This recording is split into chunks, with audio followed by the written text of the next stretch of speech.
What's up, ladies and gentlemen? Welcome to day 3, live from GTIA's ChannelCon in Nashville, Tennessee. We're having some fun and things are wrapping up today. I'm losing my voice, so I apologize in advance if you cannot understand a word I'm saying. But feel free to say hi in the chat, pop in. We'd love to know where our viewers are. We are joined today by our first special guest, drug randomly off of the street to say hi. Andreas, introduce yourself real quick. Hey, my name is Andreas Ambuehl. I'm with Net3 Technology. We're a private cloud service provider in Greenville, South Carolina. So I know Scofie pretty well. We operate nationwide. I'm the channel manager there. And first time GTIA, pretty cool. I was going to say, yeah. So we've interviewed several people over the last 2 days, a lot of OGs who have been around since way back in the CompTIA days and are kind of veterans in the space. And today we get the first impression from somebody who's never been to a ChannelCon before. So this is an interesting time because, you know, CompTIA is not a thing anymore. Yeah. I mean, like not for us. And now we got GTIA. And this is your first ChannelCon. So I'd love to hear from a first-timer's perspective. What do you think? So number one, it's funny because I don't recognize CompTIA. Okay. And a lot of people say that, and to me, it's just GTIA. Right. Like the first time I reached out to Jen with GTIA, it was with GTIA. Right. So for me, nothing has changed because Right. I don't know, which is bizarre. But no, this has been a really fun event. The channel's awesome. I mean, everyone's so engaged and wants to network and connect. Right. And that's the number one thing that I take away from these is conversations are fun. They're easy. This community is welcoming and awesome. I've had a blast. I've met so many new different people. And I am fresh meat. I don't know the channel space. And you can tell who's been around long just because they walk in a room and everyone knows them. That's right. So it's very apparent that like there are some veterans here, but it's fun to meet them, pick their brain a little bit, and just get some experience with people that know what they're doing. Well, for what it's worth, Andreas, all of us were fresh meat at one point or another. Yeah. And even those veterans you see walking around that everybody seems to know, there was a first day for them too. Yeah, 100%. So, and for this community to be a community that's thriving and growing and continuing to evolve, we need new people. We need new blood. We need new folks that are like to get excited and catch the vibe. Actually, one of the new core values: catch the vibe. Catch the vibe. I like it. Of the channel, and so that's really exciting. Okay, real fast because we've got several other folks that we want to have conversations with this morning. You work with IT service providers and MSPs every day, and I've been asking this question of almost everybody who's been coming on. So I want you to pretend with me that I am the founder and CEO of an IT service provider. Let's say that we are 2.5 million in revenue. We have 1,000 endpoints under management spread across, let's say, 25 to 30 SMB accounts. And we've been doing this for about 10, 15 years, and we kind of hit a plateau. The referrals seem to be drying up, and we're not satisfied in this stagnated place. We want to grow beyond that.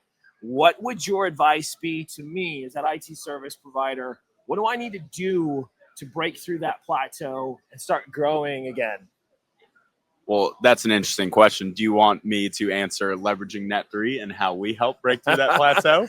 Or do you want me to give general advice? I want you, like, let's put Net3 in a corner for a second. Okay. And then just like give good advice to these guys. And then, yeah, we'll let you plug Net3 real quick. I think number one, invest in sales. A lot of IT service providers, a lot of people in the MSP space are so tech focused and not sales focused. Yeah. And I think really investing in a sales team, especially when you hit that plateau. I mean, referrals are a fantastic way to get going and gain momentum, right? But reinvesting in a sales team that can build relationships, bring new people in the door, I think is the number one thing that all MSPs should do. Investing in sales, investing in a sales team. for some of these folks who have never done that, or maybe they've hired a one-off salesperson that didn't work out, what would be your recommendation for step number one in investing in a sales team? I would say, coming from my background, which is not technology driven, but it is sales, find someone that you trust, that you can, I guess, teach how you want things to be done, and really find that key player in your sales team. Train them up, explain to them all the tech, your vision, and build around one person, I think is the best way to get started. Even if they don't have a technical background, teach them. Yeah. And they'll learn what you know and sell the way that you want them to. Yeah. I think it is a big plus and something that someone should. I think there's something to be said for your recommendation there. In my experience, that $2.5 million MSP, in many cases, they're dealing with founder-led growth. So you're the business owner, and you're the one responsible for moving the needle, and you've basically had a hand in every deal that's ever closed for the most part.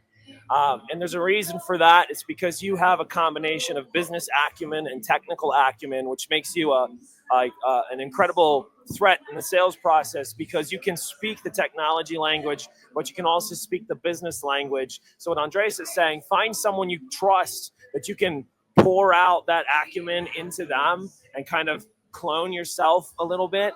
What you should not do is hire somebody and chuck the hot potato of sales at them and expect them to be successful. If hiring that salesperson in the founder-led growth model that you've been dealing with for the last 5, 10, 15 years, if this is your answer to getting yourself out of sales, you're going to have to wean yourself out of the sales cycle. Yeah. And that's going to take time. It's honestly sometimes more work to pour into the right salesperson on the front end than it is to just continue doing it yourself. But that work pays off when you find that person that's a good human being, that is willing to learn, willing to grow, and sit under your mentorship. And then you can help them level up that technical acumen and that business acumen. What do you think of that? Oh, I 100% agree with that. I bring everything back to sports. That's my background. If you start from scratch, you're more successful. If you have to relearn bad habits and things to do, it's 10 times more work. So bringing someone in and showing them the ropes and kind of teaching them your ways, I think it is a game changer. I love it. I love it. Now, real fast as we wrap up, Andreas, you said Net3 can help my MSP break through that plateau. Give me the too long, don't read version of how Net3 can help my IT services business go from 2.5 and start growing again. Yeah. So we know you have an answer for backup, disaster recovery, cloud infrastructure. What we did with the help of Jonathan Schofield is we're doing 100% revenue match. So any licensing cloud services that you bring to Net3, we'll match that in net new business. So if you're spending $5,000 a month with Datto and you move that Datto licensing under Net3 and choose a Acronis, Veeam, Zerto, what have you, we'll deliver. Our business development team's kick ass. We'll deliver net new business that equates to that $5,000 that you moved to Net3.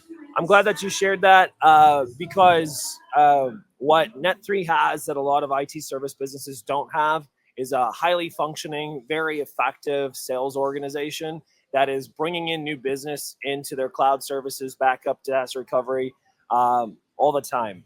And the idea here is, migrate services to Net3, and then deals that come in through their sales engine can be routed through you, a new Net3 partner. So if you're billing $5K with Acronis and you move $5K within 12 months, they're committing to matching that revenue in the form of new business. There's a lot more nuance to it, so I'd recommend that you connect with Andreas. But thanks for being here today, brother.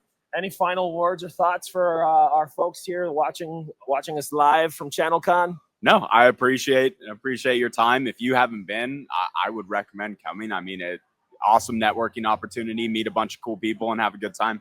All right. Sweet. Appreciate you, brother. We'll see you out there. Yeah. Thanks, Kofi. I'll grab that.